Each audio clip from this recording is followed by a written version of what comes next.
exercer pleinement ses activités devrait être indépendante. Or, la Cour des comptes au Congo dépend d'un pouvoir judiciaire. Donc, elle ne saurait être indépendante dans la mise en œuvre de son action. On peut citer bien d'autres choses telles que ce que nous exigeons tous, à savoir une CONEL indépendante, mais la CONEL ne saurait être indépendante que si elle s'inscrit réellement en tant qu'institution. Toutes ces questions concourent à montrer les différentes limitations de cette Constitution de 2002. C'est pour ça que la Convention des partis républicains n'a pas pris position sur le changement ou le maintien de cette Constitution. La Convention estime qu'il ne saurait y avoir des préalables à un dialogue puisque le dialogue définit son ordre du jour. Et donc, nous ne saurions limiter ou prendre position, comme bien d'autres acteurs politiques l'ont fait, en disant « nous ne participerons au dialogue que si la question de la Constitution n'est pas abordée ». Nous y allons et nous avons décrit dans notre mot liminaire les fondamentaux que nous allons défendre. Ne renversons pas la dialectique. Notre première préoccupation consiste à aller à ce dialogue en abordant les questions des réformes institutionnelles. Et à partir de ce moment, nous avons posé un certain nombre de questions.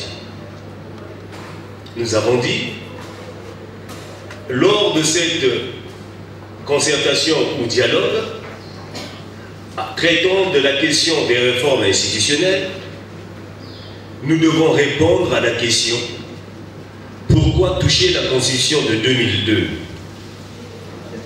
Quelle pertinence une telle démarche peut-elle justifier et quelle serait son opportunité? Quelles sont les motivations et quelles matières méritent un toilettage? Quels sont les enseignements qui instruisent des actes à portée historique? Donc nous plantons là le décor sans a priori, sans jugement et sans position à l'avance afin qu'un débat serein s'installe. Tant que l'on n'aura pas répondu à ces différentes questions, dire non au changement, oui au changement, ne trouve aucun fondamental théorique. Il faudrait, à notre avis, que l'on réponde ensemble à ces questions qui peuvent amener à la prise d'une position sereine et responsable. La politique, ce n'est pas de l'épiderme. La politique, on la fait avec la tête, tout en sachant derrière quel est l'intérêt général.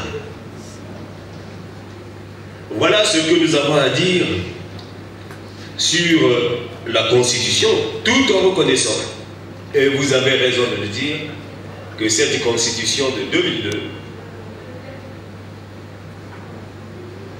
dit et énonce des articles qui ne sont pas à modifier.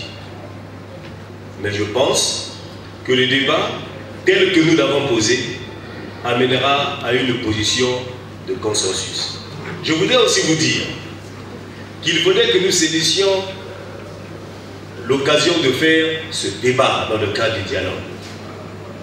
Vous savez, les positions juridiques peuvent se défendre.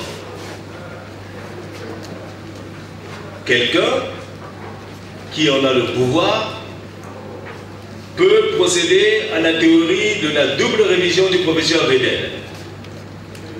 C'est-à-dire, sans s'intéresser à la classe politique, on peut aisément demander à la population.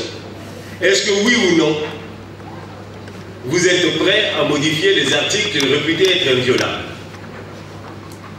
et revenir pour une seconde consultation si la population dit oui? C'est une position qui n'arrange rien, qui renforce les extrémismes et qui renforce les frustrations. C'est pour cela que nous appelons au dialogue en y préconisant une méthodologie rationnelle. Des réponses aux questionnements que nous nous faisons, auxquels nous associons la classe politique, amènera nécessairement à une prise de position responsable. Sur le dialogue, quels moyens avez-vous pour amener les partis politiques au dialogue? Oui, nous avons fait nous-mêmes l'inventaire des différentes concertations. Nous avons conclu, au fait, que les conclusions arrêtées consensuellement n'ont pas pu prospérer telles que nous l'avions souhaité. Nous ne disons pas que c'était un marché de dupes, mais nous constatons seulement que les résolutions consensuelles n'ont pas été appliquées comme nous le souhaitions. C'est pour ça que dans notre mot liminaire, nous avons dégagé ceci. Il se dégage désormais de manière triste au Congo que la méfiance caractérise et écume le jeu politique congolais. L'absence de confiance est presque totale. Seul, et nous disons bien seul, dans les conditions actuelles, ne peut triompher qu'un climat d'apaisement amorcé au moyen de l'écoute à part égale de tous les acteurs politiques majeurs par le garant des institutions, c'est-à-dire le président de la République. C'est lui le garant des institutions. C'est lui qui doit apaiser le jeu. Et nous devons contribuer à l'apaisement du jeu en tant que force politique. C'est pour cela que nous demandons qu'il s'implique en discutant, en se mettant à l'écoute. Nous disons bien à part égale des différents acteurs politiques, afin que des termes de référence clairement définis soient arrêtés et que nous allons au dialogue. Nous ne préjugeons pas des réactions des uns et des autres. Pour la Convention, seul compte l'intérêt général,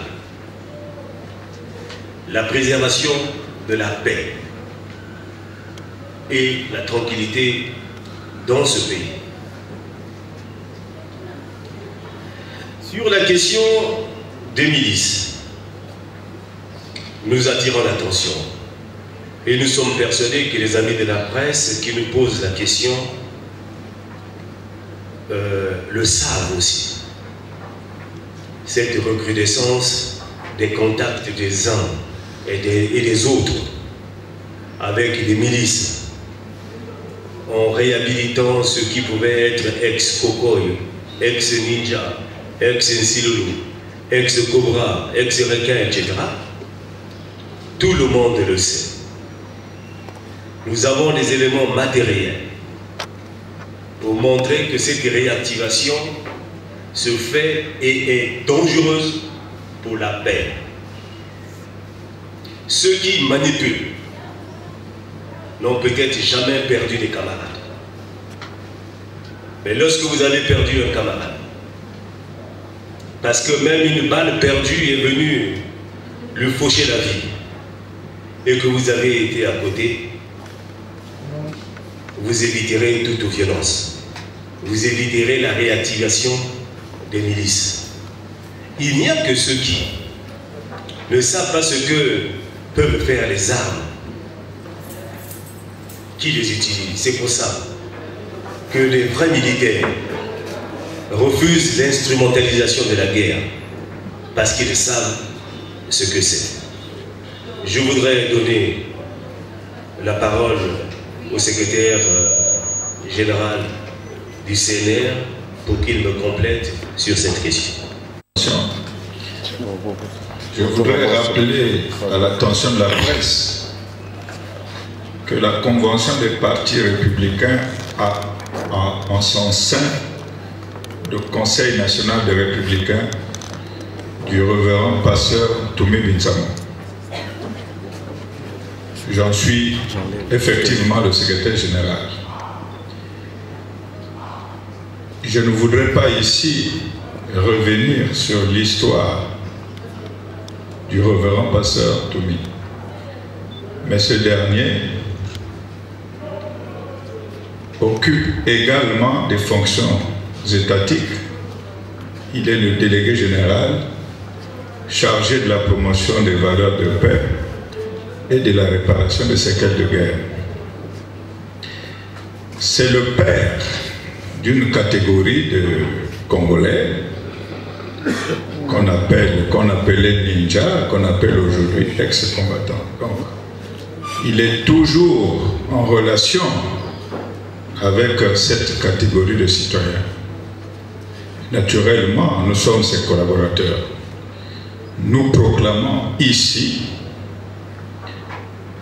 que certaines autorités de la République prennent contact avec des jeunes qui ont fait la guerre et leur confèrent des missions que nous considérons comme dangereuses.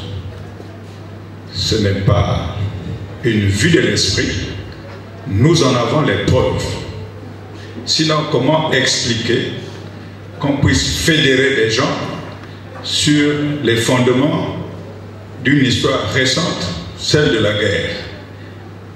Nous avons assisté, ou fait assister, nous avons assisté à des réunions de cette catégorie de jeunes. Nous savons que de l'argent leur est remis et que des missions leur sont imposées. Pour le moment, nous avons tous les moyens d'information pour sensibiliser la communauté nationale. Parce que l'on sait où est-ce que ça commence, on ne sait pas où est-ce que ça ira. Donc, celui qui n'a pas fait d'enquête n'a pas droit à la parole. Nous sommes qualifiés, nous, Conseil national des Républicains, pour dire que nos jeunes et les jeunes des autres formations politiques qui ont eu une histoire particulière sont victimes d'instrumentalisation. Et certainement dans d'autres lieux, dans d'autres contextes, nous pourrons en dire davantage. Mais Monsieur le Président, je voudrais donc vous redonner la parole, parce que ce que nous disons là, nous en avons les preuves. Je vous remercie. Dommage que le dialogue pour les uns et les autres soit personnalisé ou personnifié. Nous estimons, pour le compte de la Convention des partis républicains, que le dialogue devient une nécessité. Le dialogue est plus que nécessaire, non pas en rapport avec le débat actuel qui occupe la plupart des états-majors, mais d'abord parce qu'il incarne bien notre culture. Ensuite, parce que le Congo, pourrait-on dire, a fait du dialogue son mode de vie, du consensus sa méthode de travail. Et vous savez très bien que la plupart des dérives que nous avons connues dans ce pays sont dues, pour la plupart des cas, à un déficit criard de dialogue et de tolérance. Le dialogue, la concertation, peu importe le mot, la Convention estime que c'est le seul cadre qui est approprié pour niveler les différends. Niveler les différends, accorder les violons pour l'organisation d'une élection ou d'un scrutin apaisé. Nous l'avons fait en 2009, en 2011 et en 2013, ce qui fait qu'au Congo, désormais, l'élection est toujours précédée d'un dialogue. Mais c'est une nécessité parce que nous avons l'obligation d'évaluer les conclusions des premières concertations. Nous avons fait une concertation à Brazzaville en 2009, qui a été évaluée à Evo en 2011. Nous en avons fait en 2013 à Dolisie pour évaluer la mise en œuvre des conclusions d'Evo. Et c'est plus que nécessaire d'exiger une énième concertation pour évaluer la mise en œuvre des conclusions de Dolisie. Nous avions plusieurs conclusions. Quel est le taux d'exécution, le taux de mise en œuvre justement de ces différentes conclusions. Maintenant, l'histoire évolue. Il peut arriver qu'il y ait d'autres questions qui s'inscrivent. Ce à quoi la Convention est ouverte. La Convention ne dit pas, ne ferme pas l'ordre du jour. Nous avons présenté un GALVA et nous estimons que la concertation, le dialogue est plus que nécessaire. C'est bien cela le Mbongi au Congo. Merci, M. le Président. Merci, Président.